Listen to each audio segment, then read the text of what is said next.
Welcome to the RNL Revolution Nothing Less show. This is episode 26 on September 17th, 2020. My name is Andy Z. I'm the host of the show, and this is a show about preparing for an actual revolution. This is a time when the West Coast is burning. The smoke is spread across the whole country. The Delta in Mississippi and Louisiana was flooded by a hurricane. Record temperatures. A pandemic sweeps the land. People have no sense of what normal is, and while there's urgings to get back to normal, there will be no more normal. We are facing, over the next 50 days from now, potentially the consolidation of a fascist regime, a Trump-Pence regime that is determined to stay in power whether they win or lose the election.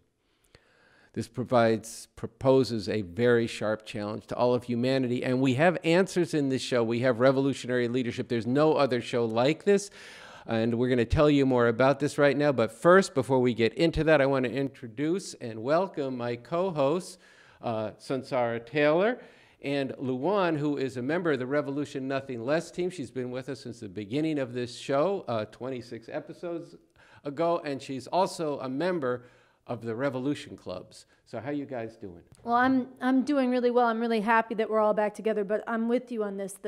Right where we are, there's poison air, and the burning of this planet, the emergency moment we're in, the white supremacy that's being whipped up and fomented. So there's nowhere I'd rather be than with you guys bringing this show and with you who are watching. Yeah, I just really want to echo that. Like, I'm glad to be here and a part of bringing a show like this together to many people when it's really needed. So this episode, we're going to get into why this show matters, what we've done over, it's a quarter century of episodes. It's 26 episodes after today. That's a lot. And man, it really matters that there's somebody here who's developed a theory for how we could really make a revolution and develop a whole new kind of society and a constitution for the new Socialist Republic of North America, written by Bob Avakian, whose work we apply and follow here. And Luan's going to be telling you more about this in this segment about the show.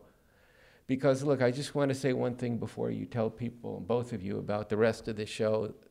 This is a heavy time. This is a time of losing sleep, and this is a time of rising to the challenge. Mm-hmm. It's an extraordinary moment. And people need courage and they need conviction. But where does that courage and conviction come from? It comes from understanding the world as it actually is. It comes from a scientific understanding of reality. And in that scientific understanding, you can discover the pathways through which you could actually change it and bring about a world fit for humanity. This is all concentrated in the work of Bob Avakian, who we call BA. So some of this is going to come to you in the segment that Luan is doing, but I'd like you to tell people about it. It's going to be the last segment on the show, but it is a must-see. It's going to pull together a lot of what we're all about.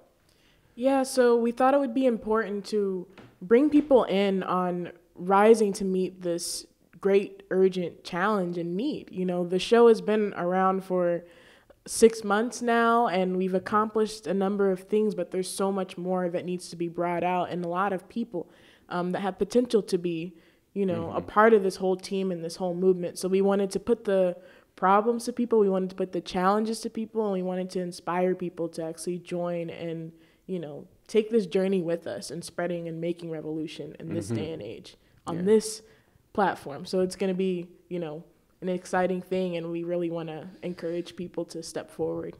Yeah, I'm with it. Yeah, I mean, Luan has been working very hard. You're not just hosting it, you've been working on it and producing this to showcase a lot of what the Revolution Nothing Less show has accomplished. So it's important, and we need to build on that.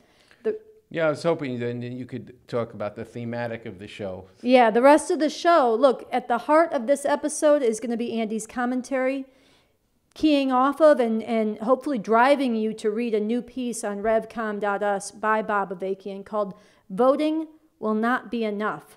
We need to take to the streets and stay in the streets, demanding Trump-Pence out now. And what's up now is part 1, which is on the Democrats won't fight Trump the way he needs to be fought. And this is not only the kind of the centerpiece of the commentary Andy's going to do, but this is a theme of our show. that voting will not be enough to stop this fascist America. We do need to take to the streets and stay in the streets demanding Trump Pence out now. And so we're also going to bring to you and highlight and argue for the effort that refusefascism.org has initiated with protests this upcoming Monday against death, lies, and fascism and for humanity, and through the whole month of October and going forward to call forward millions into the streets to raise that demand and fight to win it Trump Pence out now. So that's in the commentary. We're going to have some conversation about that. We're going to bring you some footage of what people have been doing in the streets and share with you some promotion and some footage that you can use to spread the protests. We're going to actually start with a snippet of footage of this, and then right after that, we're going to follow with 2 installments of Noche Diaz from the National Revolution Club, reading 2 more installments of Bob Avakian's series at revcom.us called Donald Trump, Genocidal Racist. So I think we should just go to that. I just want to say one thing about the first video you're going to see, which was in New York. And these were people taking to the streets this past weekend, celebrating and remembering the lives of those who've been killed for standing up for Black lives and for justice, and declaring that more need to fill their shoes and go forward. So that's what we're going to start with, and right after that we'll go to Noche Diaz, reading from Bob Avakian. Rise up for the people of the world, for the people of the world, rise up. We're not only doing a memorial and honoring and celebrating these lives. For every person who died, we are going to call forth hundreds to fill these shoes. Our side has to get organized with the millions of people who hate this and actually come forward. We got to come back in these streets the way June and July was. It's unacceptable to give up right now. Too much is at stake. And they're going to have to come back forward, and October must belong to us.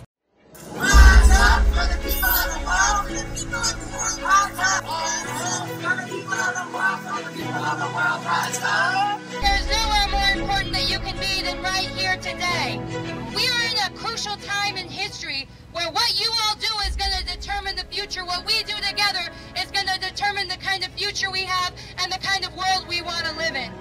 If we don't do something now, and Donald Trump gets another 4 more years, then we won't have a platform at all to stand on. He will destroy the BLM movement. And he says, look, don't go light on him. Hit him in the head, throw him in the car. He's not only commending them for the stuff that they do, but he don't see nothing wrong with it. That's why we have to get him out.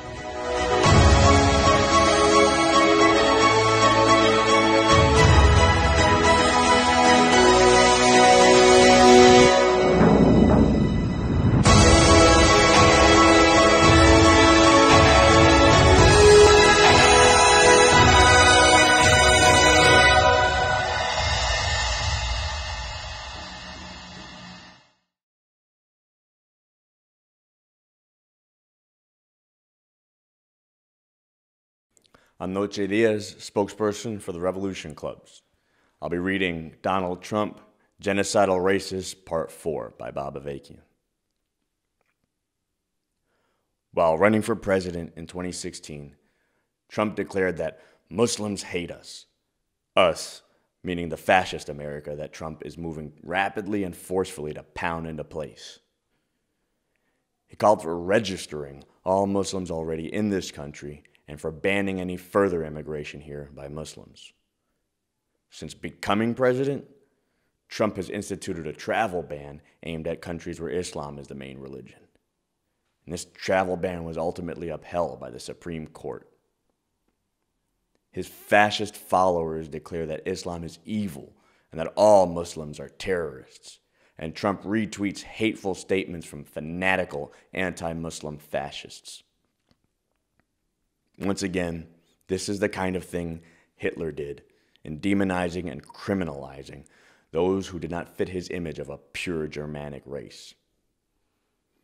Besides the 6 million Jews murdered by Hitler, many of these other undesirables were also put into concentration camps and killed by Hitler's Nazi regime. If you still don't think Trump would do something as extreme as killing off large parts of those he has demonized and criminalized, you still don't know who Donald Trump really is. Look for Part 5, further evidence of Donald Trump as a genocidal racist. This is a series by Bob Avakian, appearing on revcom.us.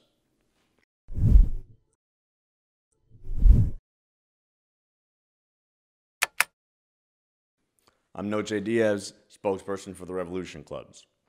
I'll be reading Donald Trump, Genocidal Racist, Part 5 by Bob Avakian. In 2017, when Nazis and other white supremacists marched in Charlottesville, Virginia, yelling racist and anti-Jewish slogans, and then an anti-racist protester was murdered by one of these white supremacists, Trump called these racist thugs very fine people. This is only one of the many times Trump has encouraged and supported racist violence by white supremacist thugs. And this shows what he wants to have happen in society as a whole. If this is not genocidal racism, what is? If you think this is an exaggeration, going too far to say that about Trump, then you still don't know who Donald Trump really is. Look for Part 6, further evidence of Donald Trump as a genocidal racist. This is a series by Bob Avakian, appearing on revcom.us.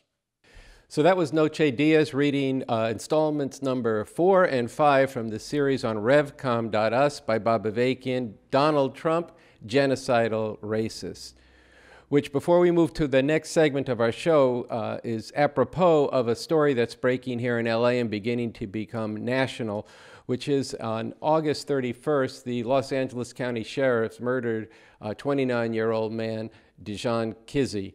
And he was born and raised in Los Angeles, and he was riding his bicycle, and they claimed some violation. And this has been an egregious murder that's happening at a time, I believe he was shot 20 times. This is happening at a time when Donald Trump is calling for law and order and revving up the racism in the police forces in this country. And in particular, the sheriffs, the county sheriffs in Los Angeles are notorious for this, riddled with gangs inside the Sheriff's Department. We've covered this on revcom.us. I urge you to go there and read the article there. And we're also going to be featuring this, and Sansara is going to tell you about where it's going to be. That's right. Look, I want to take the opportunity to mention this Sunday, September 20th, at 5 p.m. Eastern, 2 p.m. Pacific, we are doing a national live stream, a fundraiser for the National Get Organized for an Actual Revolution tour. And the reason I bring it up now is one of the segments we'll be featuring is on the murder of Dijon Kizzee and the role that the RevComs have played on the ground in South Central waging this fight. Now, to step back, the National Get Organized for an Actual Revolution tour is a convergence of revolutionaries from across the country, a concentration of revolutionary forces here in Los Angeles to make a breakthrough in putting real revolution on the map, to bring forward followers of the revolutionary leader Bob Avakian, and to train many, many more as leaders to actually lead and prepare for the time when we can win an actual revolution. So you'll learn more about the work of the RevComs, of the Revolution Tour. We'll have a segment on what's gone down in South Central. We'll share more that the tour has been doing. But we want to call on you now to mark your calendar for this Sunday, September 20th, 5 p.m. Eastern, 2 p.m. Pacific, and let your friends know. Get everybody you can to tune in, to learn about this tour, to raise money for this tour, to donate for this tour, and to come and be part of spreading its message wherever you are. So with that, we want to move right now to Andy's commentary for this week. In today's commentary, I want to strongly encourage you to go to our website, revcom.us, and get into the new article by Bob Avakian, Voting Will Not Be Enough. We need to get in the streets and stay in the streets, demanding Trump-Pence out now. The stakes on whether or not we do this, taking to the streets and staying in the streets, starting in October, could not be higher. And what is posted on revcom.us now is part 1 of this article, titled, "The Democrats Can't Fight Trump the Way He Needs to Be Fought." Right there, this should speak to what keeps so many of us up at night. At the RNL Show, we have said over the past 6 weeks, drawing from Bob Avakian's August 1st statement on the immediate critical situation, the urgent need to drive out the fascist Trump-Pence regime, voting in this election, and the fundamental need for revolution, that without relying on voting, we need to use all appropriate means to work for the Trump-Pence regime to be removed from power. This must include voting against Trump, assuming the election is actually held. As BA makes clear in this statement, this means not a protest vote for some candidate who has no chance of winning, but actually voting for the Democratic Party candidate, Biden, in order to effectively vote against Trump. And BA emphasizes, as we have said here, that simply relying on voting to oust this regime will likely be very bad and even disastrous. You can go back and watch our previous episode to hear this for yourself. I don't know about you, but every day brings me serious anger and agony over seeing once again all the passion intensity on the side of the Trump-Pence fascist campaign. Trump dominates the media as he did in 2016, spewing his racist, lying, world-destroying bullshit. This on top of MAGA boat parades and truck caravans with camouflage-wearing assholes brandishing their weapons. Thousands of people line streets and fill fascist rallies that echo the white celebrations of the 20th century of public lynchings of black people. They remind me of nothing so much as Hitler's Nuremberg rallies, and all of this is designed to inflame his fascist mob and to sap the spirit and to demoralize our opposition. Then there is the outright intimidation of a paramilitary and police who are pledging allegiance to Trump across the country while continuing to shoot down black people with what appears to be a revenge-fueled viciousness. And then there is Trump calling for retribution against protesters and saying that he will put down protests within minutes if there are protests after the elections. These are all actions of the state ordered by the Trump-Pence fascist regime.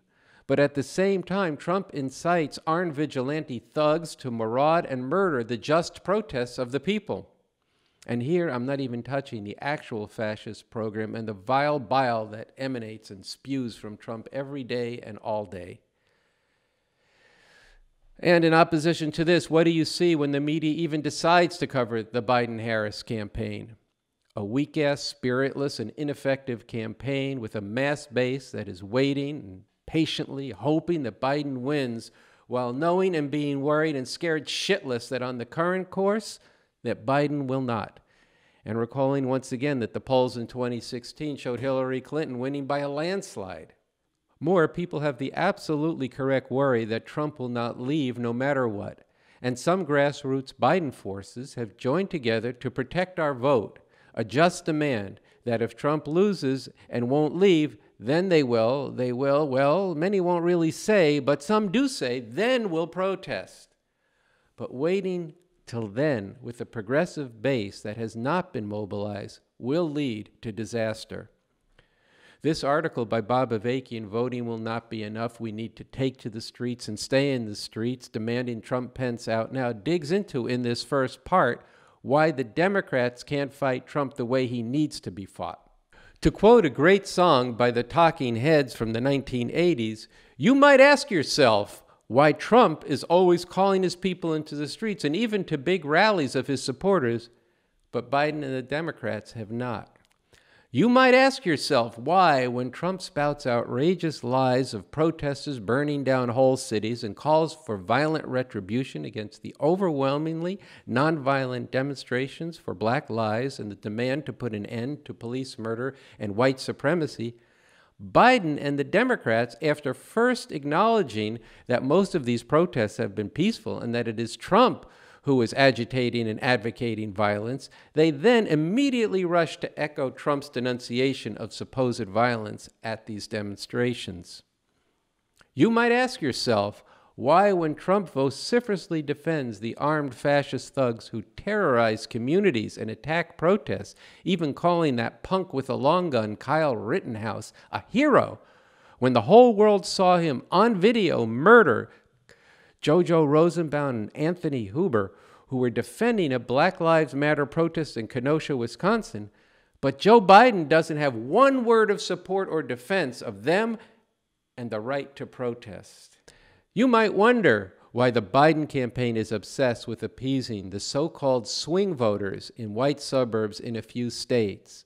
But the Biden campaign is not trying to unleash the far, far greater energies of those most directly threatened by this fascist regime, and all of those the Democrats claim to represent.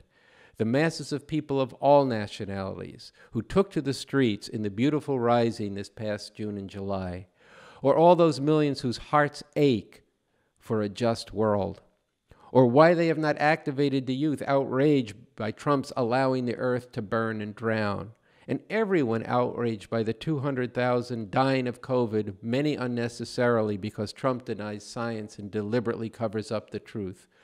Why not mobilize all of this passion and outrage by taking on frontally Trump's racist and fascist program, but instead go on to appease the swing voters? And most of all, do you wonder what those of us who really want to stop this fascist regime from taking this country and the world to a whole other level of outright terror, lies, racism, intimidation, repression, and the rest have to do in the face of the answers to those questions of why the leadership of the Democratic Party, why the Biden campaign will not fight Trump the way he needs to be fought, and what we need to do about it? The answers, the analysis, and what we need to do is in Bob Avakian's article, Voting Will Not Be Enough. We need to take to the streets and stay in the streets, demanding the Trump-Pence regime out now. This is available, as I said, on revcom.us. Discuss it, read it, get it to people you know and those you don't know. Let us know what you think by writing to us at therevcoms@gmail.com. Go to our social media at the handle @therevcoms. But then take the next step and join with Refuse Fascism and the movement to demand Trump-Pence out now. Be in the streets on Monday, September 21st to march against death, lies, and fascism and for humanity, and get ready so that October is our month, not the Trump-Pence fascist regimes.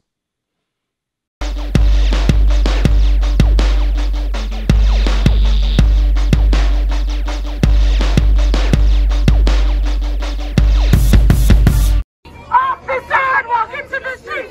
Off the sidewalk into the street! Off the sidewalk into the street!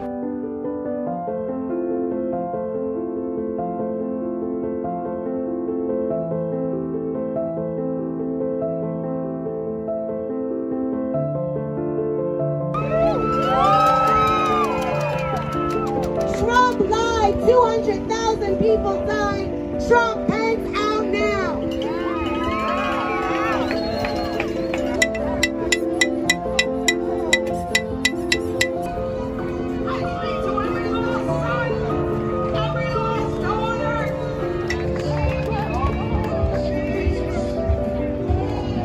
No Trump!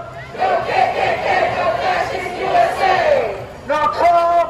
No KKK, no fascist USA! No Trump! There is beauty, there is power, and there is meaning in standing up together to stop this fascist America. Not only there's beauty and power in stopping this catastrophe for humanity, but there is beauty and power in meaning in becoming the kind of people who stand up for each other, who look out for each other, who put humanity first, not ourselves or America first. There is beauty in our diversity. There is beauty in our courage. There is beauty in our helping each other overcome their fear. If we here today promise and pledge together that we will go forward from here, we will change our lives to change what others are doing. We will overcome our own fear and uncertainty to help others overcome theirs. If we make this our mission together for the next 60 days, we can awaken and arouse a force that can bring a great gift to humanity. We can drive out a fascist America.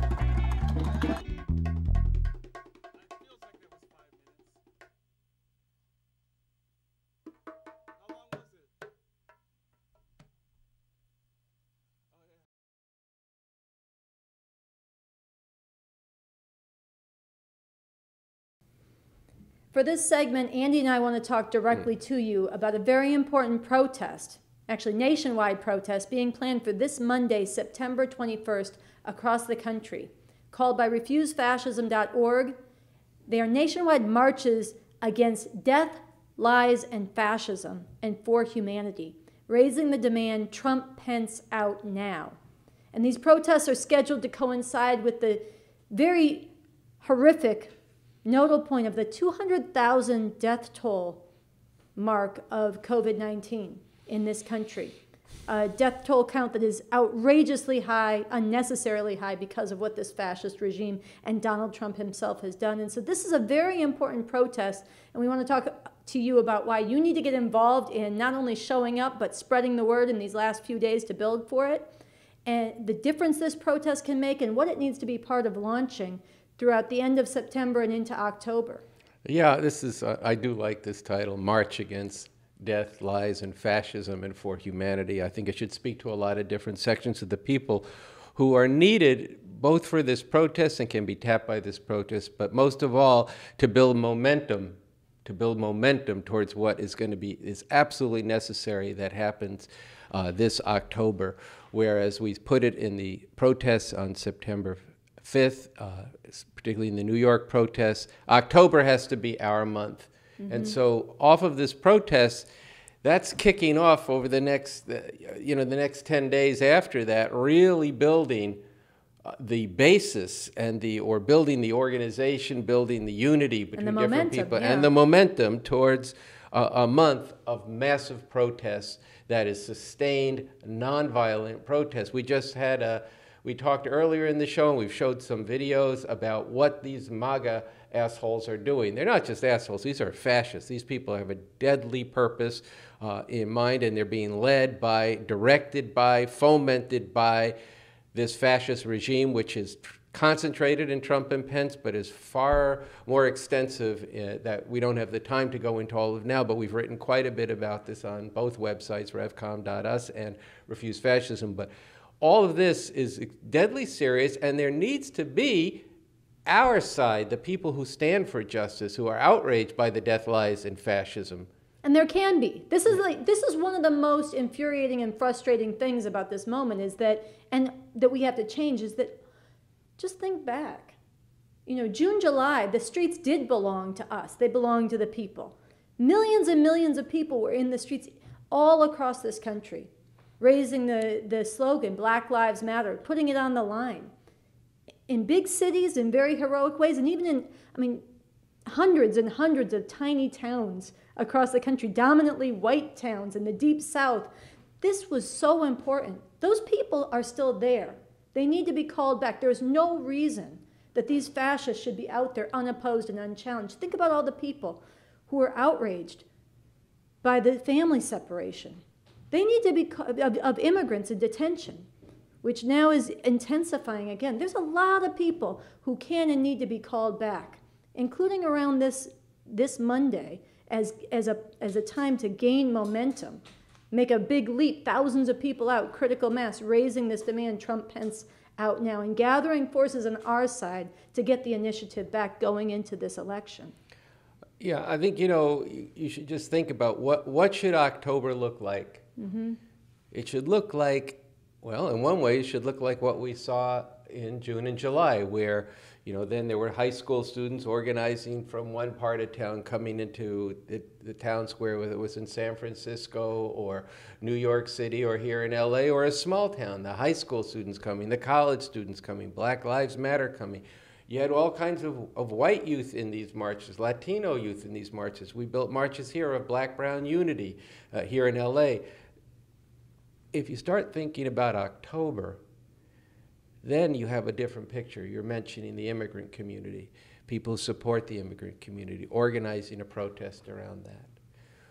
We've got right now a situation where the West is burning and the South is drowning. And there's youth who were out just a year ago for the environment. The environmental movement should be arguing. The environmentalist Bill McKibben has said that this isn't another 4 years, this is 3,000 years. Yeah. Who's going to refreeze the polar caps? This is an urgent situation, and there's people who who are affected by this, who are waiting for somebody to save them, and nobody is going to save us but ourselves. That's a truism, but it's true. Look, we have to be out there. The Biden campaign, the Democratic Party has told you that they are going to play by the rules. Yeah. Rules that have been shredded by the fascists. They've done this all the way through. They wouldn't even call witnesses, subpoena witnesses during the impeachment. What makes you think they're going to change now? And they're telling you to cool it out. All the things that we accomplished in that protest. We, meaning the millions of people, not just we, obviously not just the we, the millions of people out there. Changed the entire conversation in this country about race and white supremacy. All of a sudden, people who wouldn't even talk about this suddenly found themselves, doing this. Corporations rebranding themselves, okay, there's hypocrisy and all that, but it also shows the power of the people and how moving it is to see what the athletes are doing. Change the whole damn way people think about this question, but they're snatching that back. Why? Oh, because we don't want to alienate the white swing voters. These are things that are going on right now. You've got to clear that muck out of your head and realize that the lines they are drawn, and yes, the curse it is cast, we have to actually answer this in our millions. And so imagine women coming from one part of town, the environmental movement coming from another, raising those demands, but joining and being in a swirl in the town squares. This is the force that can change history, not these fascist thugs who are marauding around this country with their Trump flags and their American flag and their Bibles. No, that's not it. We're it. One of the things I think is so important in the call that was put out by refusefascism.org for the protest this Monday against death, lies, and fascism and for humanity is it starts right out with the 200,000 dead, but it makes a very important point, and this gets to the difference between how we need to go at this and how Refuse Fascism and everybody who doesn't want to see their future, that fascist future, needs to go at this, as opposed to how the Biden campaign is going at it and the Democrats are going at it. They're going after the middle ground, the swing voters, they're toning it down. This call from Refuse Fascism is very strong, and there's a lesson in it. It says 200,000 have been killed with COVID. Many of them, it says straight up, are people that Donald Trump, that genocidal racist, would have gladly killed off anyhow. Disproportionately Latino, disproportionately Native American, disproportionately black. And the more sharply we call this out and draw these lines and clarify what they actually represent, these MAGA forces and their marauding and the in power and on the streets, what their future is, and call it out frontally and mobilize people's outrage against that, as well as their inspirations and aspirations for a different world, a different future.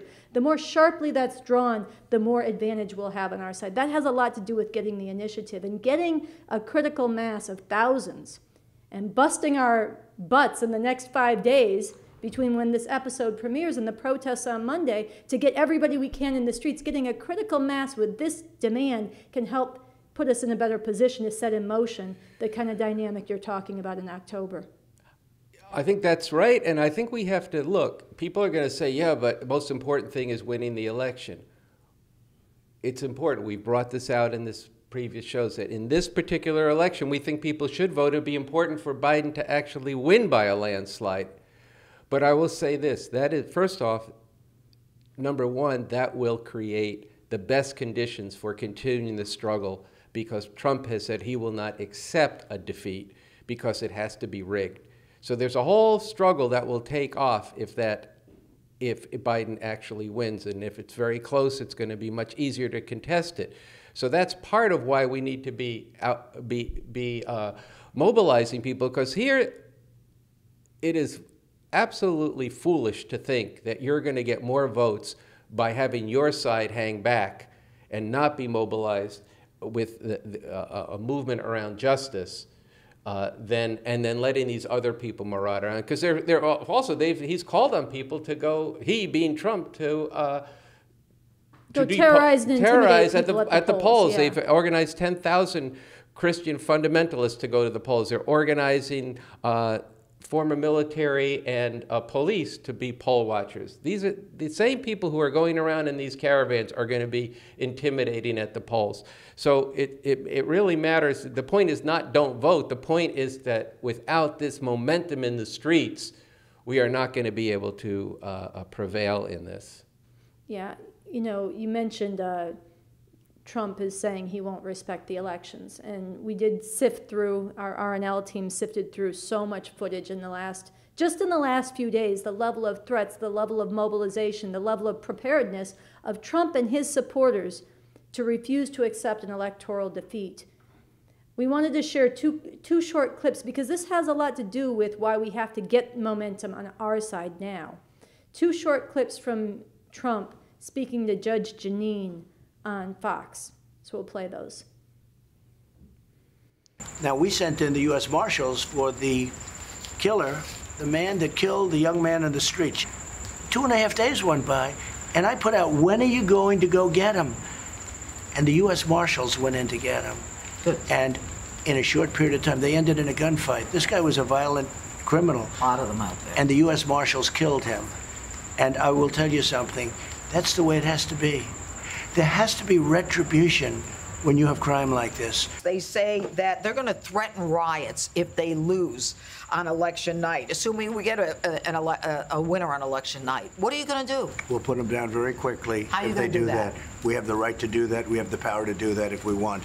Look, it's called insurrection. We just send in and we do it very easy. I mean, it's very easy. I'd rather not do that because there's no reason for it. But if we had to, we'd do that and put it down within minutes. Within minutes. So just really think about what you just heard. That's just one or two short clips. And there, like we said before, there was so many we could pick from. But this is the President of the United States of America speaking openly about state-backed execution as retribution for people protesting, saying Black Lives Matter. This is somebody talking about protests on the night of the election. If people protest, he called that an insurrection and said he would put that down in a matter of minutes. This is something we cannot sit back and think this will be a normal election. They'll play by the rules. We have to be in the streets now getting initiative. There's a lot of people on our side that could be mobilized, and we need to get to work on that right now. You know, when you just said United States of America, I was thinking, wow, this is the RNL show. But then it's connected up to that question of retribution. That is an essence of America, retribution for being black, retribution for being Native American, retribution for being different. This is the Confederacy coming to life again in 2020. So that just really struck me. And you know, you see this there, and it's right in front of your face that people have to act on this. You know, and then he goes and claims that we don't have to worry about getting a vaccine for the coronavirus because we're going to have herd mentality.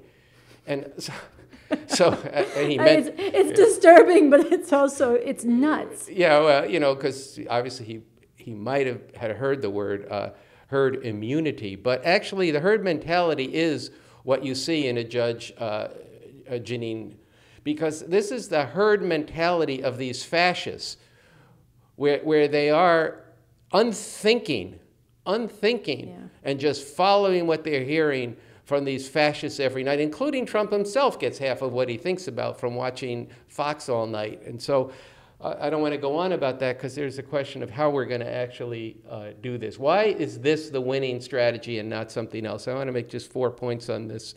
The first one is this. The horror of what we just watched and what he said, the horror that we talked about before and have been speaking about for weeks on this show of what is being done to the immigrants, to women, to black people, to anybody concerned with justice, the environment, and the danger of nuclear war. All of this is in opposition to the hopes and the aspirations of millions of people. And not just their hopes, but what they've actually been working on, devoting their time to, taking to the streets around.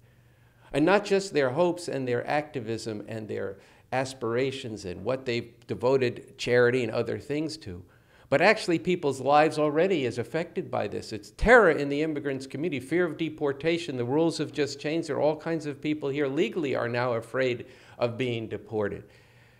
All of that in the contradiction between what this regime is doing and people's hopes, aspirations, and lives is the answer to driving this regime from power if we act. You know, there's an old truism. We are who we've been waiting for. We are the answer to what we face. And it's a truism because it's true, and it exists right now. So to help me think about this, I do think about 3 Ps, that we have the people, we have the principles, and we have the precedent. We have the people in all those millions of people whose aspirations, lives, and work is hanging in the balance with whether or not this regime stays in power for another 4 years, another 4 minutes, frankly. Who knows what he's going to do? Which is why if we could drive him out before the election, we should do that. He should be long gone. He's a criminal. Okay? So, but we have the people. That's our power. Our power doesn't reside in a few suburbs, in a few states. Our power lies in the masses of people who care about justice in the world, okay? And we have our principles, which are principles of no white supremacy, no patriarchy, saving the planet, living in a sustainable planet. I mean, these are things that millions of people feel about. Back to the people. We have this precedent. We changed the entire conversation, the entire way people think about white supremacy in this country by people, millions of people taking to the street. And there's also precedents in other countries that are going on now, from Hong Kong to Belarus. All over the world, people take to the streets when they're facing regimes that are imposing draconian, which means really horrific, rule on them. And they're staying in the streets and they're saying, you will not have a normal society until this person is removed from power. That's what we have to do. So that's the precedent that we have. So it's the people, it's the principles for justice, and there's the precedent of staying in the streets. These are things that are a winning strategy. It is not a winning strategy to wait and see and bring out your rule book for how it should be when the people who are tearing up those rules and making the rules and saying they are the law themselves are going to govern. This is what's behind the program of Refuse Fascism. It's not our thing. We're putting it out there for the masses of people. And like Sansara said before, Monday, September 21st, March Against Death, Lies, and Fascism and for Humanity. I talked before about 3 Ps. This Monday must be 3 Ms. Monday, March, and momentum. The protest on Monday has to build momentum towards October being our month, when people take to the streets in sustained, nonviolent protests all through the month, day after day, building that momentum up to the election time, being prepared for having to go beyond that to demand what? Trump, Pence, out now. I think that's what we want to leave you with in this segment. There's a lot not only to think about and share with others, definitely, but to act on. So I want to point you to the 2 websites, to refusefascism.org, as well as the social media handle of Refuse Fascism, @RefuseFascism. And also, of course, at revcom.us, we'll be covering this. We'll be providing leadership for how we see entering into this, and the handle as well at the RevComs. So now we have I just want to introduce it now. We have a really wonderful segment that Luan put together that highlights and showcases a lot of what we've been doing with this show overall over the last 6 months, and is calling on you to get involved in funding this show, spreading this show, and volunteering to help take it to new levels at a time when it really needs to be seen by tens of thousands and millions. For this part of the episode, we want to take things back to the show's beginning. The Revolution Nothing Less Show, or RNL Show in short, was launched 6 months ago as part of the National Revolution Tour in Los Angeles, and in collaboration with the website and paper revcom.us. We started this project knowing it would be a challenge, and we had hopes of reaching a new audience with the revolutionary theory and leadership of Bob Avakian, who's developed a new communism and a whole vision of a better world that's actually possible through making revolution and nothing less. We were determined to make the scientific method concentrated in the new communism accessible as a tool for people to understand the world and solve some of the biggest problems confronting people in the world today. We saw a need to contribute to putting actual revolution on the map through a new form, with videos, discussions, interviews, and being in the thick of protests and social phenomena, using YouTube as our platform. Through challenging how people think with the new communism as a foundation, bringing to light a new way to fight and end the deep forms of oppression and injustice stitched into society today, giving a real-time analysis of different events in the world and drawing where the interests of humanity are, pointing to the all too common ways of thinking that run counter to those interests, and pointing to ways we can change that situation. We were out to provoke, challenge, and inspire everyone who watches the show, introducing people to new ideas that bust through the lie that there is no alternative, and showing that a better world is possible. And when I say we can change the situation, I don't just mean the hosts of the show and the people behind the camera or people editing the show right now. I'm also talking about all of you who are watching and sharing the show and commenting. All of us together have been able to get this far because you have contributed funds, and together we have contributed our time, thinking, energy, and skills to making this real. To sustain the show and get it in front of tens of thousands at this time when millions are asking big questions about the world, and grow the team that is needed to meet this demand, it takes thousands of dollars. The very first sustainers on Patreon made it possible to get this started. The very first audience members took it upon themselves to advertise in local papers and shared the first promo video on email lists. Some of you came forward to create content and edit for the show. Some of you designed palm cards, stickers, and graphics for the show, and all this made a difference. When you contribute in these kinds of ways, you aren't just sustaining the show, you are sustaining a whole revolutionary movement and making it possible to reach even greater numbers of people.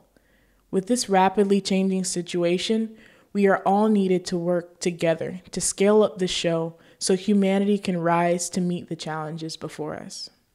Contribute to the growth of the show and donate today at revcom.us or become a Patreon at patreon.com/therevcoms.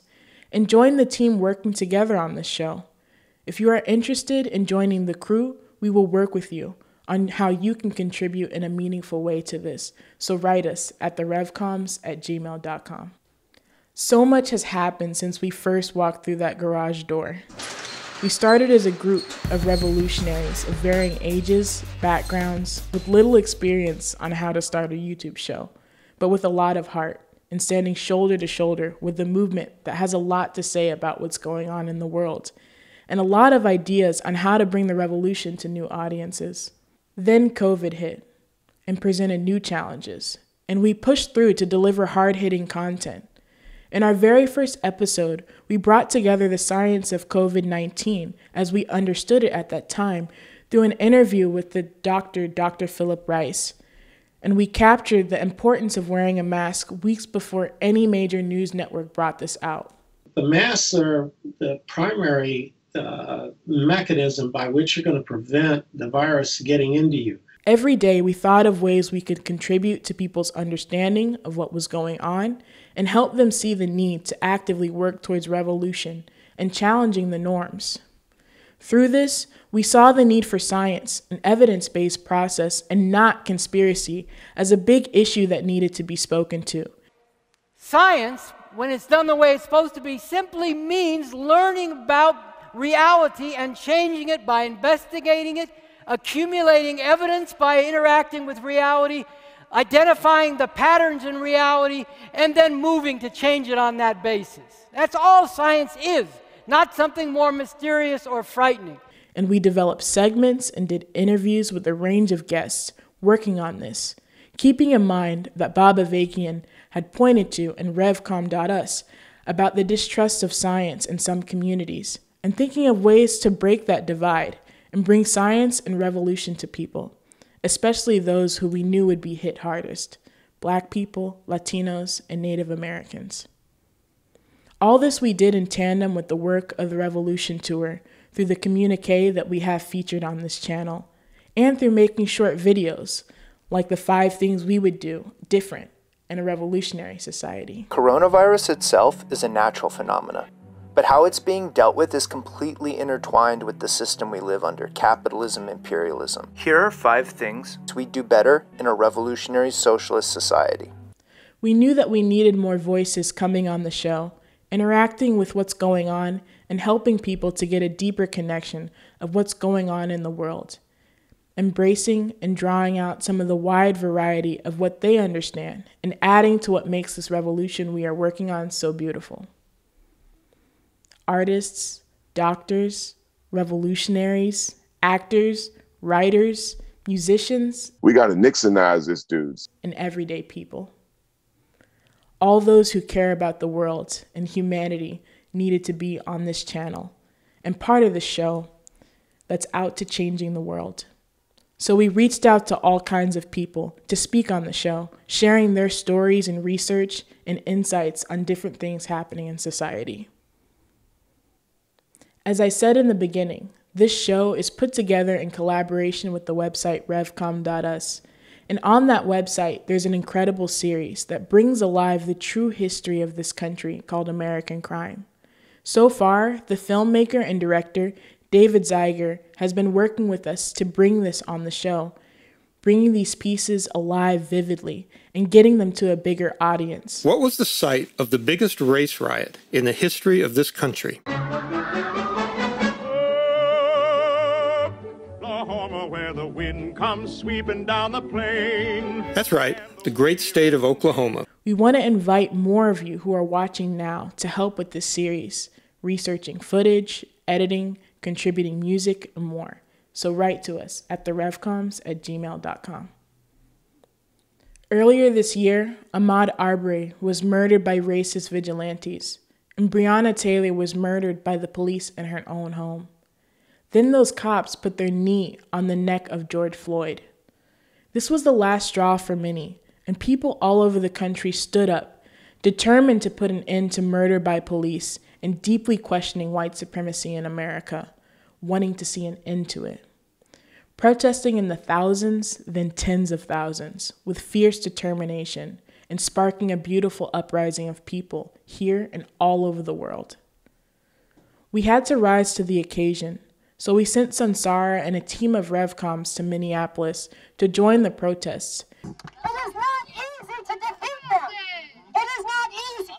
So we have to get organized. We have to take up the tools of the science of revolution. And there is a leader telling you, sisters and brothers, you have not heard about him because they don't want you to know about him. This is Bob Avakian, and you need to find out about him. We produced short videos from Bob Avakian, who was giving much-needed leadership in his statement, Nothing Less, speaking directly to those people rising up. This is Bob Avakian speaking. To all those who have risen up so powerfully and are demonstrating to say, no more. This took funds to get the plane tickets, lodging, materials, food, gas, hand sanitizer, and mask to abide by COVID precautions, etc. This takes thousands of dollars. And we want to do a lot more of this. Think about the difference it would make if we were out in Oregon right now, interviewing migrant workers or climate activists, scientists, documenting some of what's going on with the effects of the wildfires, or if we could sponsor volunteers in different parts of the country to come and report on what's going on and make a segment like this now. We've learned a lot working on this show, and we've accomplished a lot. We've experimented with new ways of spreading Bob Avakian's work to new audiences, including a new audio series and podcast called Emancipate Humanity with Bob Avakian that's on the channel. We have learned new ways to structure episodes that have clear themes and include commentaries from Andy Z as a regular feature. Millions of people said enough already with the wanton murder of black and brown people. They tore down statues. They changed the whole conversation and are moving on changing the reality of white supremacy being what defines this country. And this is why you have incurred the wrath and the determination of this fascist regime to erase all that and slam people back. That draw a deep analysis of events and where people can push on and make a positive change, and include going up against where people are already thinking and argued for them to confront barriers in their thinking or to recognize an overlooked question. We've got Pete on the street. This is Pete on the street. Hey, this is Pete on the street. This is Pete on the street. A segment that brings everyday people onto the show and brings together both an inside look at what people are thinking and brings a way for them to step in. All these elements have involved your contributions, from better mics, to help with sound and cameras, to help with the street reviews, powerful computers for special effects and digital animations that have helped advance the mission we are setting out to accomplish. We are in a rapidly changing situation, with fascists gaining initiative. We're in a historic struggle against fascism, and what we do now matters a lot. Imagine the impact it would have on the situation if the show grew in viewership and subscribers, reaching thousands of people all over the country and all over the world, bringing the leadership that Bob Avakian is giving, the movement that he leads, and contributing to the struggle to stop a fascist America.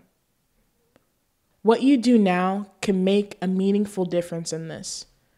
Join us in rising to meet these new challenges and bring forward more people to work on the fight for revolution. Become a bedrock sustainer of the show and join the RNL Show team. We just rented a new studio space that needs to be built up, where we can film the show, edit, and expand the collective process needed to produce the show. This is where the need for a movement of new creatives, professional and amateurs, to join the RNL Show is needed. If you want to volunteer to write for the show and help with ideas for segments, if you can edit segments and do research on world events, or help create short standalone videos, if you want to film for the show or make graphics to promote the show, or contribute to the episodes, if you want to help grow the audience and help develop a strategy for how to grow the show team and reach out to others, or if you want to help fundraise or transcribe the episodes that we already have, write us an email at therevcoms@gmail.com. You can make a direct donation now at revcom.us or go to patreon.com/therevcoms and become a monthly sustainer at $25 or $50, or enter in at one of the lower tiers. And join us this Sunday for the Revolution Tour fundraising live stream on Facebook at 2 p.m. Pacific Time or 5 p.m. Eastern Time on facebook.com/therevcoms. Thank you.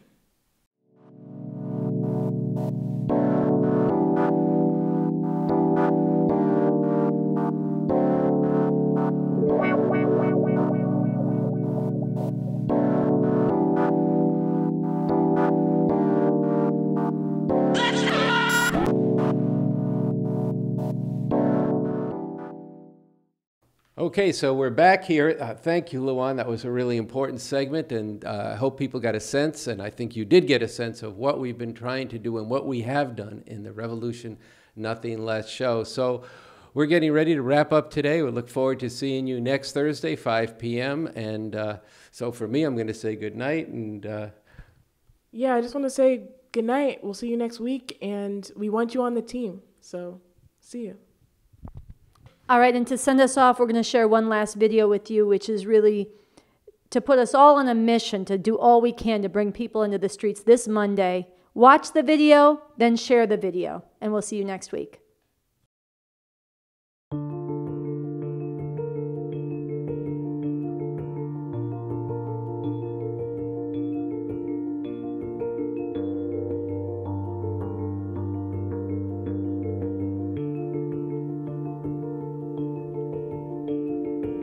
Condemn the actions of vigilantes like Kyle Rittenhouse. That was an interesting situation. You saw the same tape as I saw. He was in very big trouble. He would have been, he probably would have been killed.